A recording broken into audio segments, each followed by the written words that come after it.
ઠુમર પરિવારને આંગણે સ્વર્ગવાસી એવા અમારા મોહન બાપાના આત્માના મોક્ષાર્થે માતાઓ મારા કુદરતની કરામત તો જુઓ કે આજે જેમનો પ્રસંગ છે ને એમની જ ગેરહાજરી છે। મારા બાપ સાથે રહેતા હતા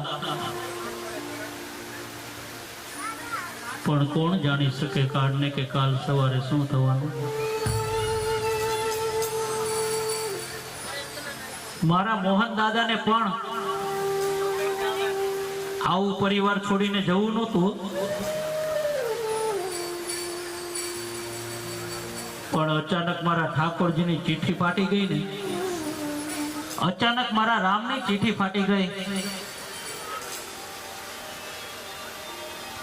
આજે એની દીકરીઓની રજા લઈ લીધી મારા બાપ।